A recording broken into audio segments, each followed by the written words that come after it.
지나치게 의인이 되지 말며 지나치게 지혜자도 되지 말라. 어찌하여 스스로 패만케 하겠느냐. 지나치게 악인이 되지 말며 우매자도 되지 말라. 어찌하여 기한전에 죽으려느냐. 너는 이것을 잡으며 저것을 놓치마는 것이 좋으니 하나님을 경외하는 자는 이 모든 일에서 벗어날 것임이라. 아멘. 할렐루야. 아멘. 언제나 우리를 눈동자처럼 지켜주시고 또 인도하신 하나님의 은혜로 오늘도 복된 주일을 맞이했습니다. 오늘 이 시간 세상 풍파에 굳은 우리의 심령이 아주 부드러워지고 또 온유한 심령으로 살아나며 거룩한 머리를 들어 하늘을 보게 되는 축복이 임하기를 주님의 이름으로 축원드립니다. 자, 양옆 좌우에 계신 분들 인사 나눕니다. 당신의 기도로 하늘의 문이 열립니다. 아멘. 당신의 기도로 하늘의 문이 열립니다. 자, 믿음으로 시인하고 고백한 여러분의 삶 가운데 하늘의 문이 열리고 또 땅의 문제가 해결되는 복이 임하게 될 줄 믿습니다.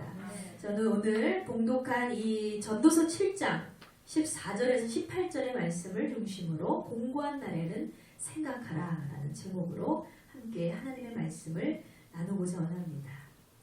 자, 도시 속의 사막이라는 책이 있습니다. 어느 목사님이 지으신 책인데 이 책에 보면 그리스도인의 경건에 대해서 소개를 하고 있습니다. 우리의 옛 믿음의 선조들은 믿음의 경건한 사람이다 라고 하면 늘 성경 말씀을 묵상하고 또 기도하는 자세로 매사에 임하는 사람이라고 생각해 왔다고 합니다. 그러다 보니까 이 사람들이 자신의 경건성을 드러내기 위해서 길을 걸으면서도 기도를 하는 거예요. 그리고 성경을 보면서 길을 걸어다녔어요. 근데 보니까 뭐예요? 앞에 뭐가 있는지 옆에 어떤 사람은 부딪혀도 모를 정도로 그렇게 경건의 삶을 굉장히 힘썼다는 거죠. 그러다가 어떤 사람들은 나무에 부딪혀서 이마에 피가 흐르는 경우도 매우 많았다고 합니다. 이때 사람들이 또 생각하기를 이렇게 생각했어요. 아, 이마에 피를 흘리는 사람들은 굉장히 경건한 사람이구나 이렇게 생각한 거예요. 그래서 나중에는 이 말을 듣고 싶어 하던 바리새인들이 아예 집에서 나올 때부터 자기의 이마를 벽에다 쪄가지고 피를 흘리면서 나왔어요. 왜? 경건한 사람이라는 얘기를 듣고 싶었기 때문에. 그러니까 이들이 이해한 경건이라는 것은 남에게 보이기 위한 것에 집중돼 있었습니다. 이 17세기의 유명한 청교도 목사님으로 토마스 왓슨이라는 분이 계십니다. 이분이 이와 같은 삶을 지적하면서 말하기를 위선적인 거짓 경건은 이중죄악이다 라고 했어요.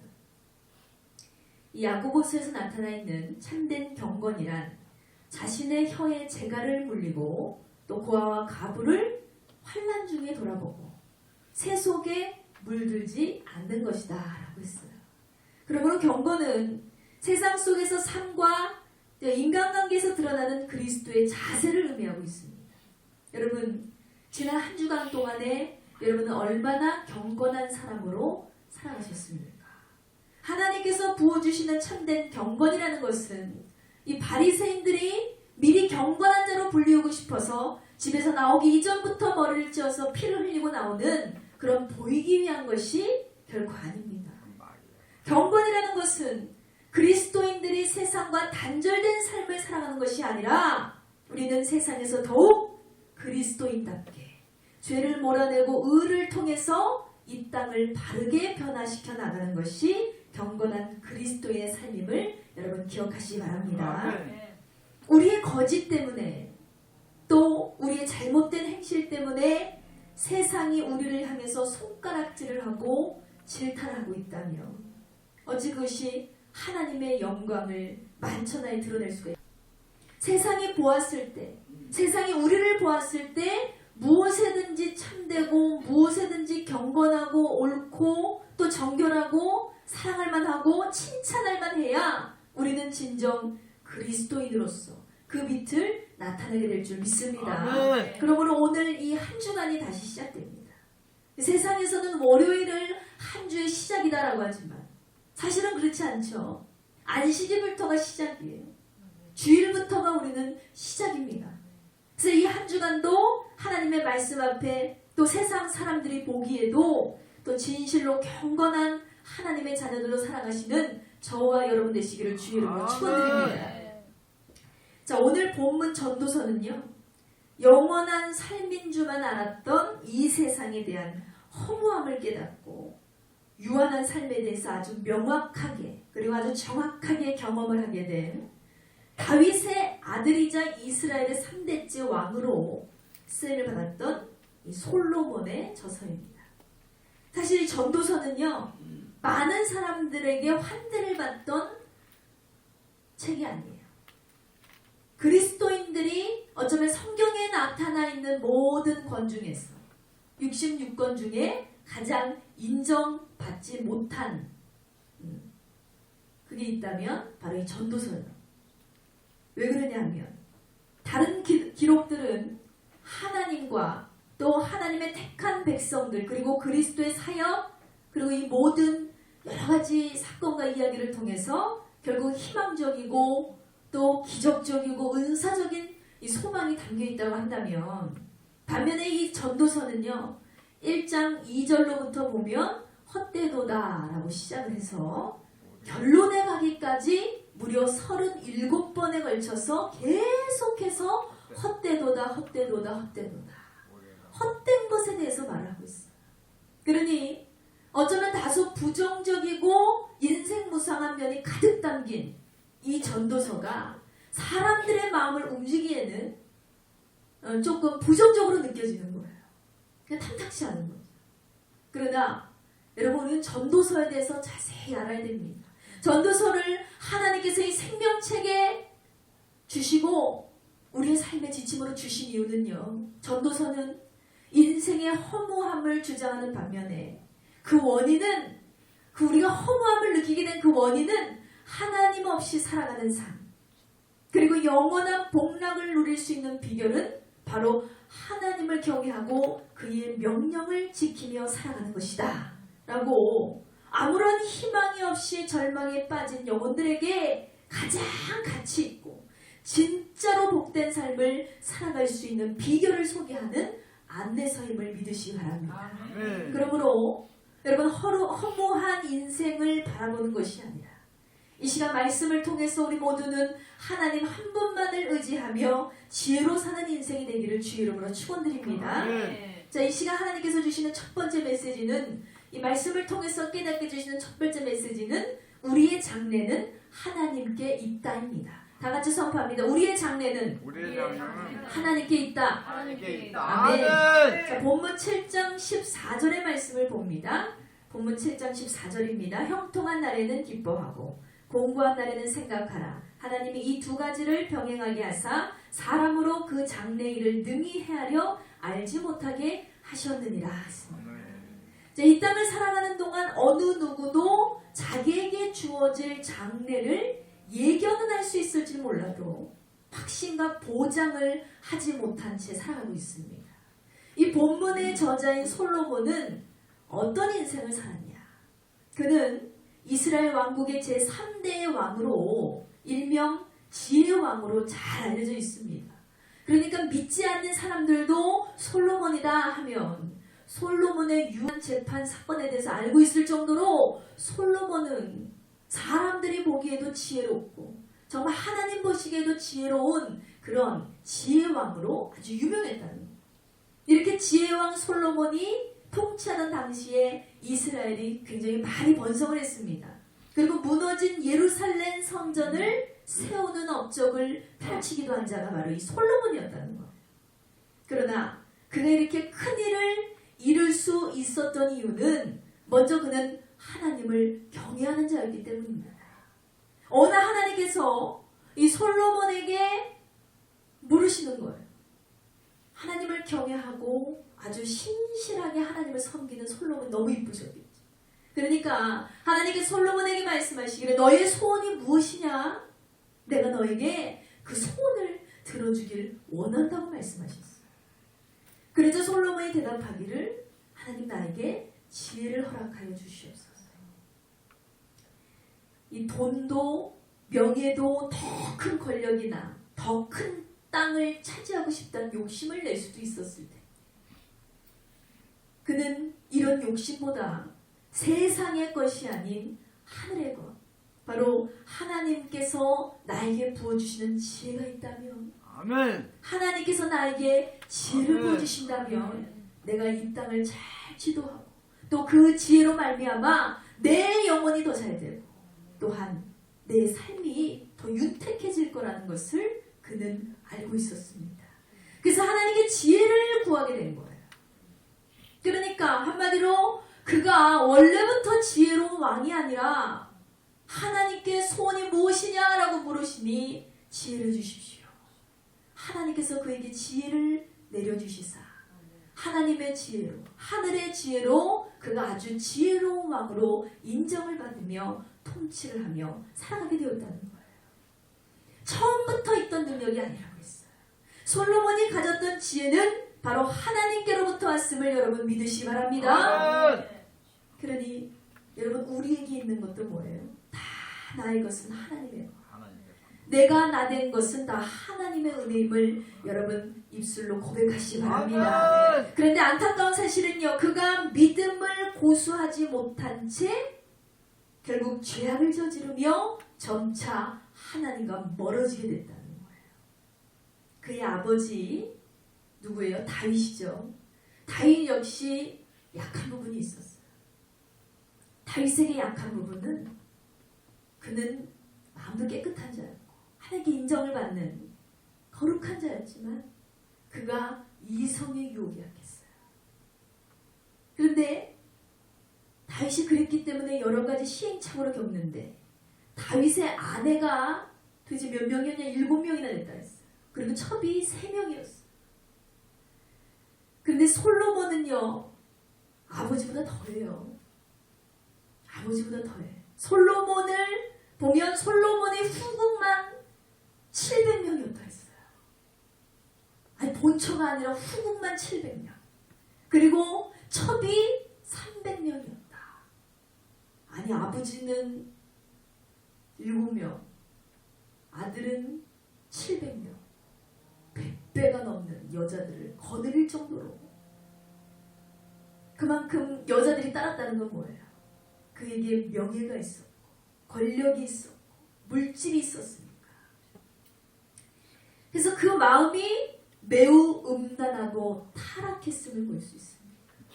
이 솔로몬이 결국은 하나님을 등지고 그 믿음을 저버린 이유가 이 음란에 있었다. 이 음란, 이성의 유혹. 게다가 그의 여자들은요, 이방 여자들이었어요. 이방 여자들, 외국인들. 그렇기 때문에 그녀들의 비율을 맞추기 위해서 그들의 환심을 살려면 어떻게 해요? 그녀들이 섬기는 신, 그 신을 이 솔로몬이 가는 곳곳마다 지어주는 거예요.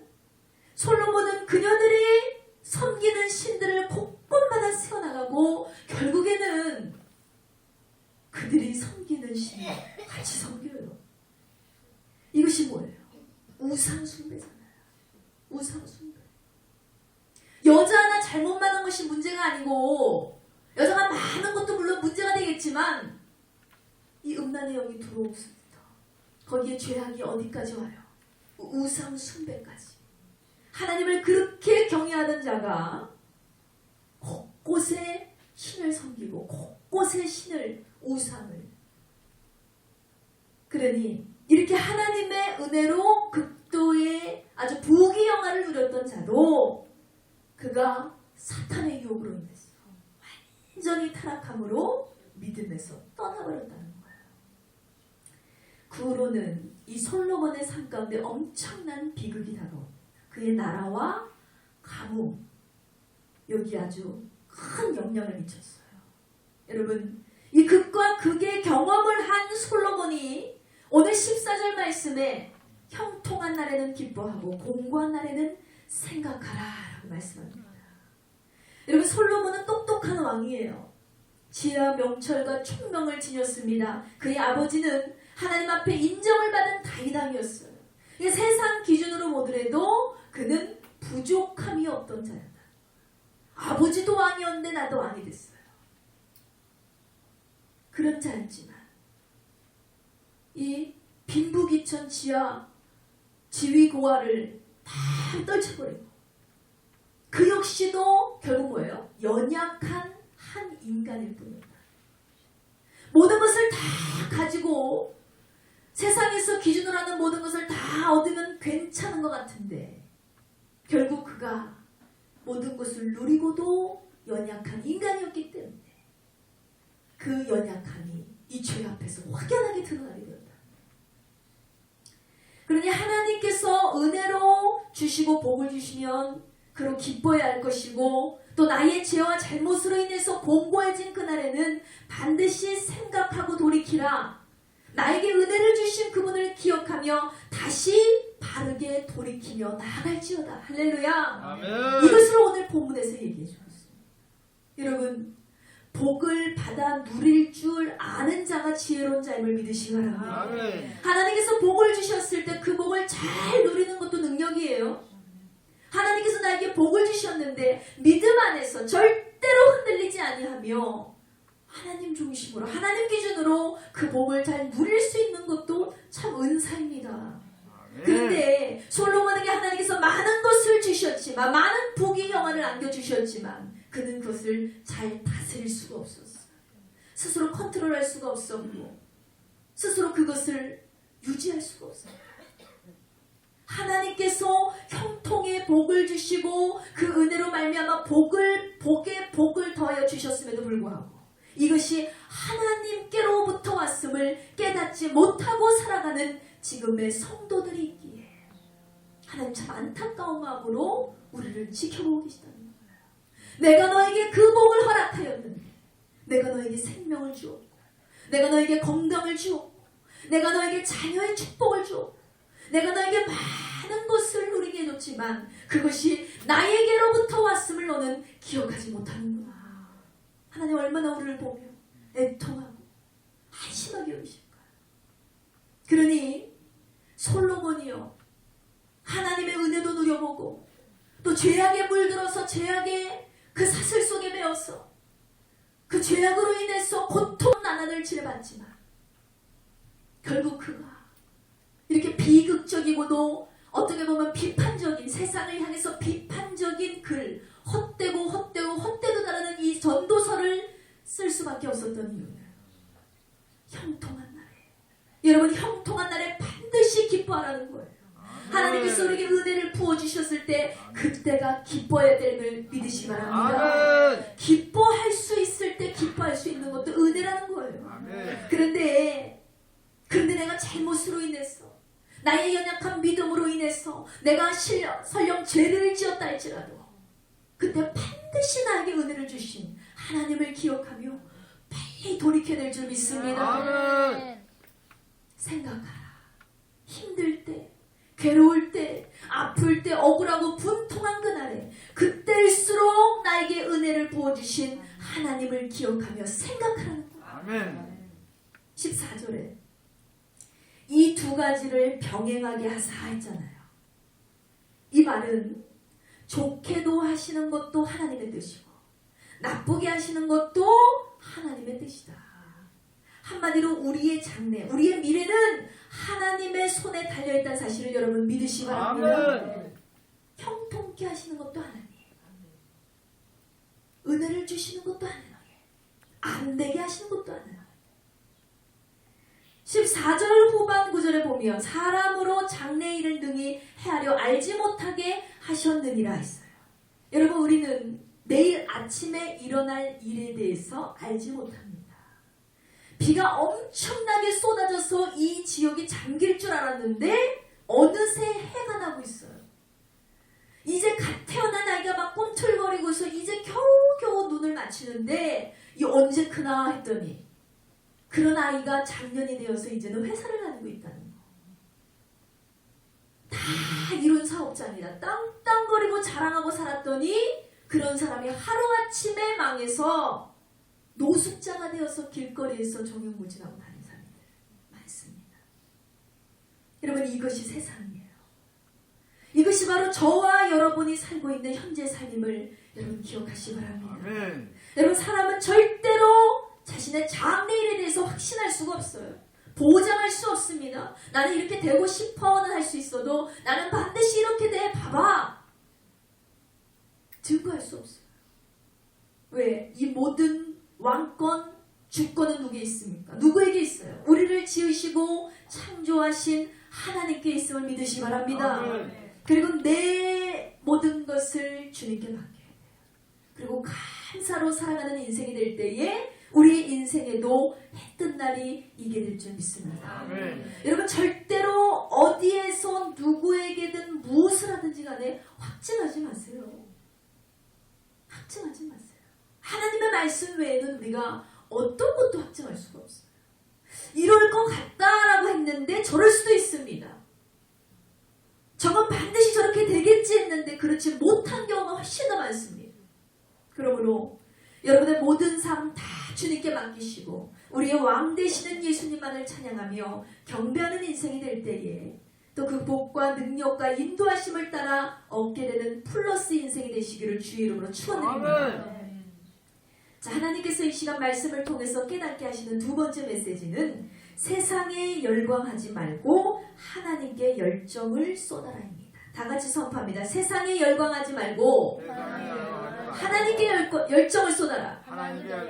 아멘. 자, 15절에서 17절의 말씀입니다. 내가 내 헛된 날에 이 모든 일을 본즉 자기의 의로운 중에서 멸망하는 의인이 있고 자기의 악행 중에서 장수하는 악인이 있으니 지나치게 의인이 되지 말며 지나치게 지혜나도 되지 말라. 어찌하여 스스로 패망케 하겠느냐.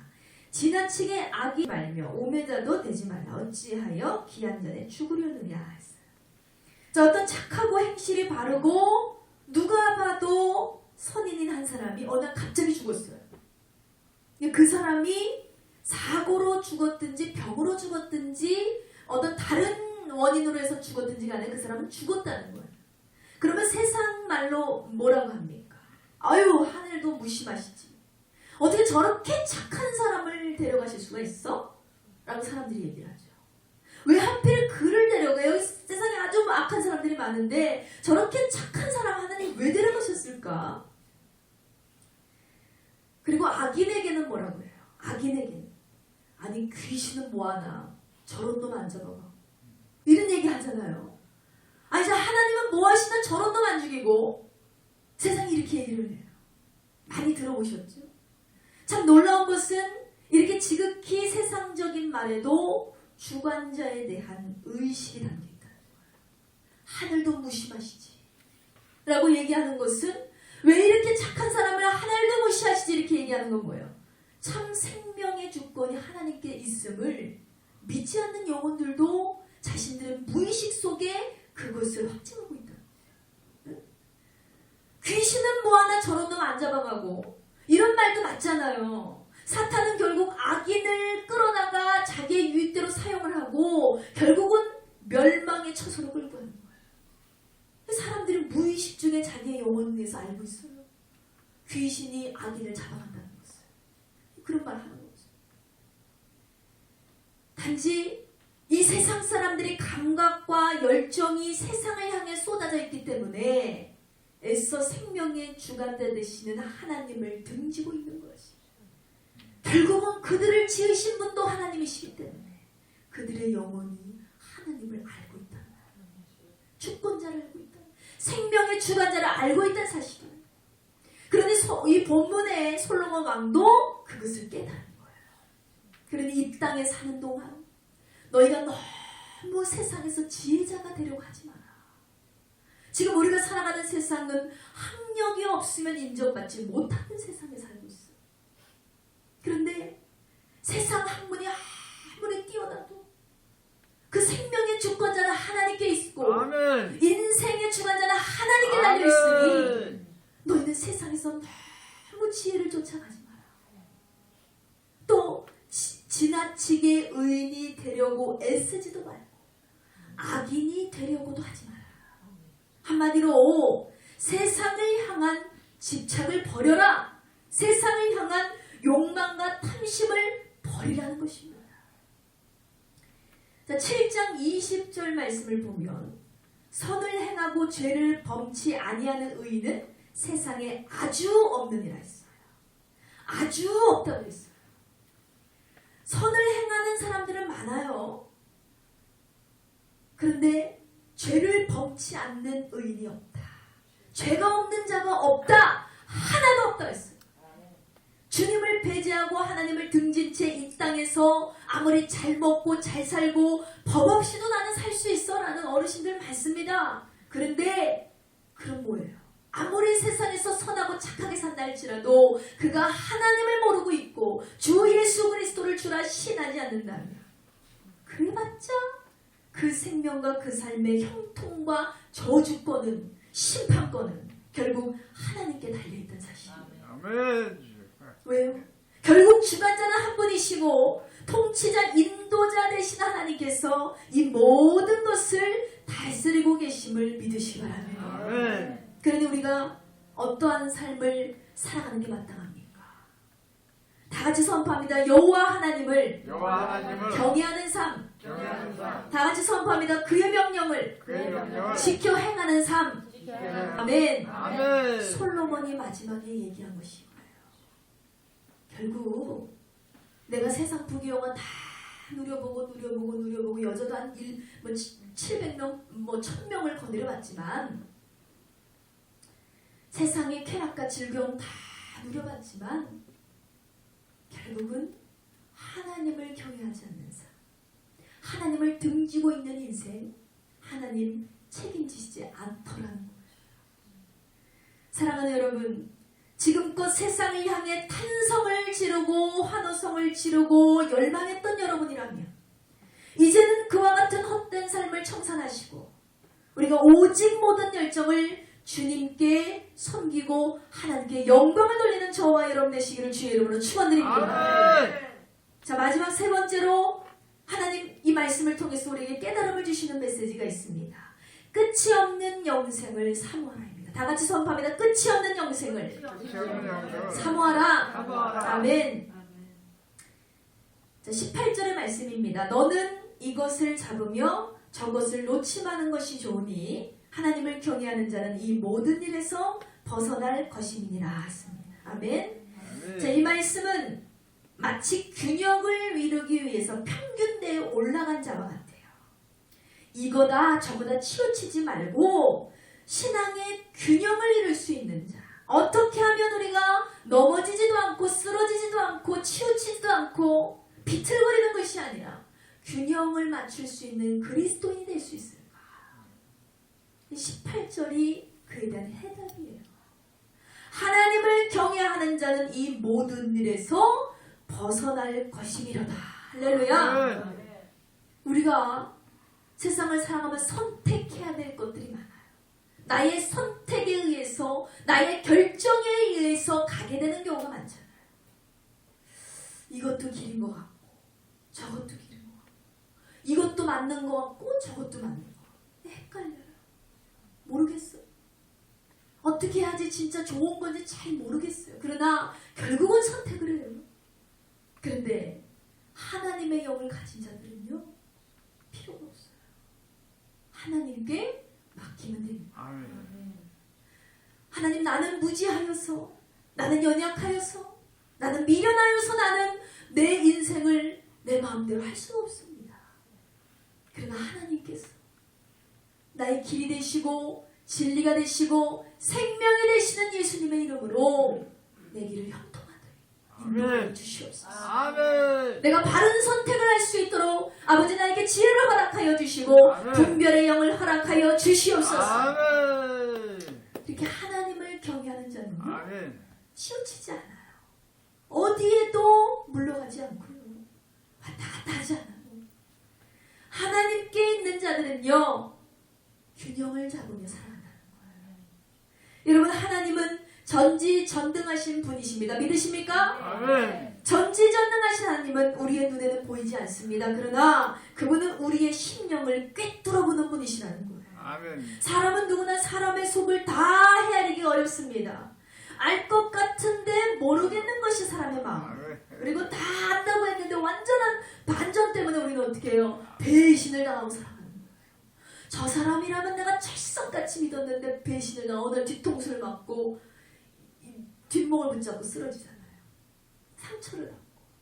이렇듯이 사람은 사람을 다 헤아리기 어렵습니다. 그러나 하나님께서 여호와 하나님께서는 우리의 앉고 일어섬을 아시며 우리의 심장을 아시고 폐부를 감찰하시는 하나님이심을 믿으시기 바랍니다. 아멘. 히브리서 4장 12절에서 13절의 말씀을 보면 하나님의 말씀은 살아있고 활력이 있어 좌우의 날쌘 어떤 것보다 예리하여 우리의 혼과 영과 및 관절과 골수를 찔러 쪼개기까지 하며 또 마음과 생각 그 뜻을 판단하나니 지으신 것이 하나도 그 앞에서 나타나지 않음이 없고 우리의 결산을 받으실 이의 눈앞에 만물이 벌거벗은 것 같이 드러나느니라 했습니다. 아멘. 여러분, 우리의 결산을 받으실 하나님 앞에요, 이 온 만물이 벌거벗은 것과 같이 다 드러난다고 했어요. 그러니 하나님을 여러분은 속일 수 있다고 생각하십니까? 우리는요, 하나님을 속일 수가 없어요. 우리는 하나님 앞에 결국 다 드러날 수밖에 없는 인생들이라는 거예요. 심판의 그날이 오면 하나님께서 우리의 죄악과 행위와 신앙의 모든 것을 다 드러내신다 했어요. 그러니 그런 주님을 믿는 믿음의 자녀라면 하나님 아버지를 봤을 때 하나님 아버지 앞에 항상 깊은 두려움을 느끼며 살아가야 될 줄 믿습니다. 아멘. 나의 모든 것을 아시는 주님, 하다못해 나의 머리털까지도 세시는 주님, 하다못해 나의 심장과 배부까지도 관찰하시는 주님, 그런 주님이 여러분의 생각을 읽지 못하실까요? 여러분의 마음을 읽지 못하실까요? 여러분의 믿음을 헤아리지 못하실까요? 여러분의 행위를 우리가 숨어서 한들 주님이 발견하지 못하시냐는 거예요. 다 아시죠?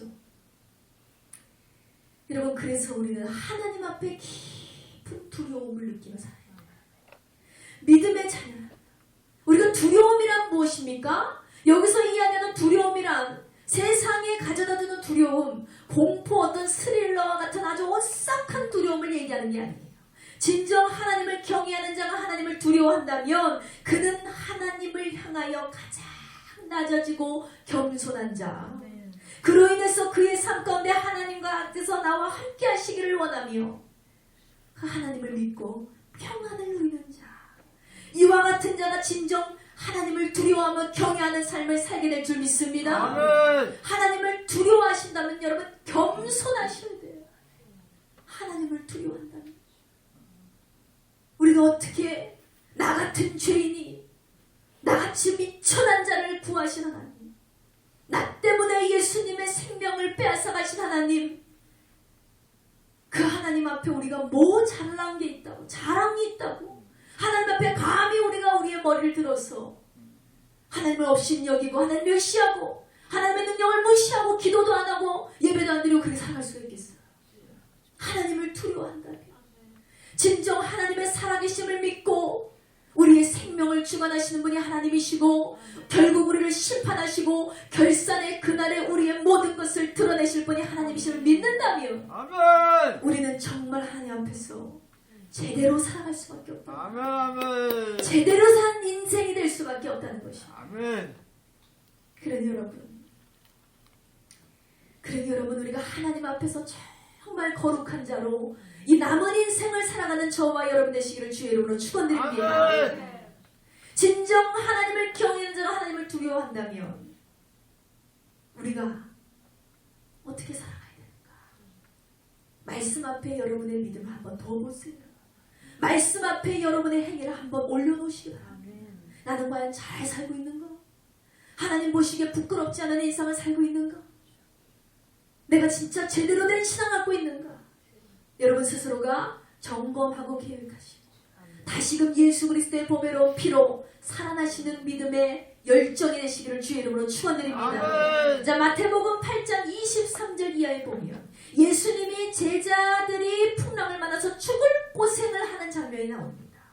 그러나 제자들이 만난 풍년은요 결코 우연이 아니었다는 거예요. 하나님의 뜻과 계획이 당시에 하나님의 섭리였습니다. 제자들이 풍랑을 만났는데 그 이전에 예수님께서 이것을 허락하신 이유가 뭘까요?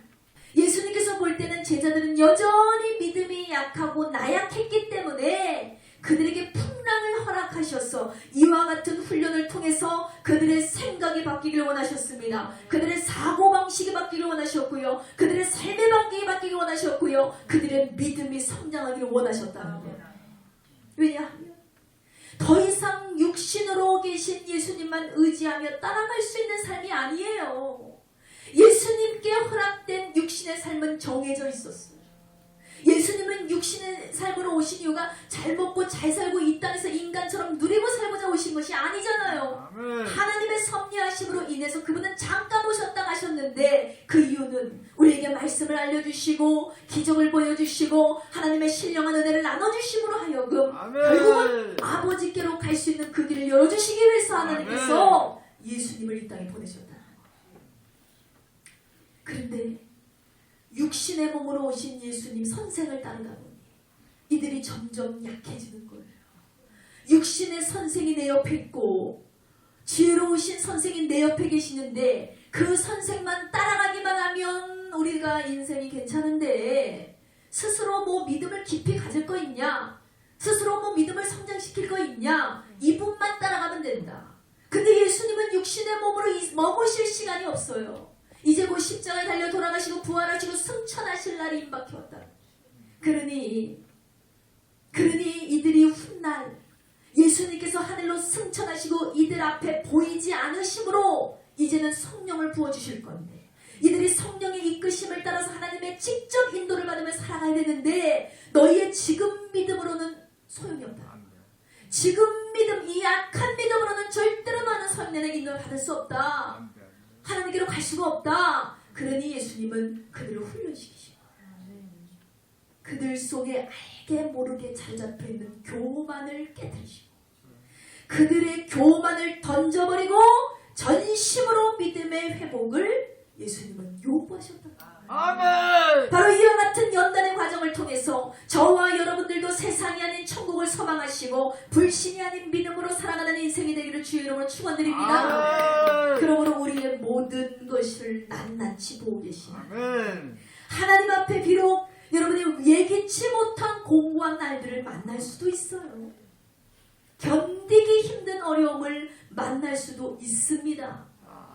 여러분 그렇지만 믿음으로 우리를 지금도 연단하고 계시는 하나님의 연단 잘 받으시고 변화받고 신앙이 성장하여서 하나님을 감동시키는 우리 모두가 되어야 될 줄 믿습니다. 아멘. 자, 말씀의 결론을 냈습니다.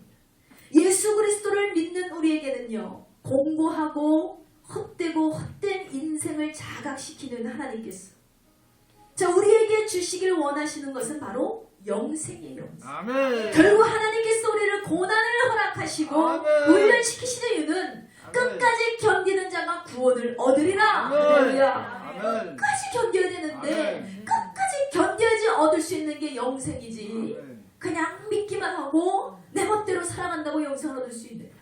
그럼 뭐할라 말씀대로 살아요. 뭐할라 깨져요. 그냥 아멘 믿습니다 하고서 내 멋대로 막 살아가는 거죠. 하나님 우리에게 주시려는 게 영생.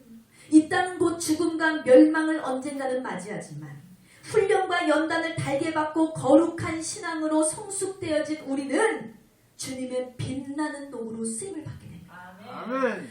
그러다가 우리는 영생을 얻게 됩니다. 아멘. 그러므로 여러분 힘을 내셔야 돼요. 아멘. 고난을 만나나 두려워하지 마시기 바랍니다. 아멘. 괴로운 인생 가운데 어려워하지 마시기 바랍니다. 아멘. 사람 때문에 슬퍼하지 마세요. 아멘. 사람을 의지하고 상처받지 마세요. 아멘. 아멘. 괜찮습니다. 하나님만 의지하세요. 네. 여러분 세상의 부귀 영화를 누리다가 쫄딱망한 솔로몬이 있습니다. 기억하세요. 절대 세상의 부귀 영화 바라보지 마세요. 결국은 미혹받게 되어 있어요. 그저 가난하게도 마옵시고 부하게도 마옵시고 오직 하나님 나에게 하나님의 능력으로만 살아가게 도와주시옵소서. 아멘. 이 믿음 변치 않고 주님만을 붙잡으며 살아가게 도와주시옵소서. 아멘. 악한 마귀는 계속해서 여러분을 쓰러뜨리고 넘어뜨리고 결국 환경으로 나약해져서 믿음으로 결단하며 서기를 원하는 자들을 다 속아내서 지옥으로 보내고 있어요. 포기하게 만드는, 믿음으로 사는 게 어렵구나, 포기하자. 이거 한 번 사는 인생 왜 이렇게 살아야 돼? 포기하자.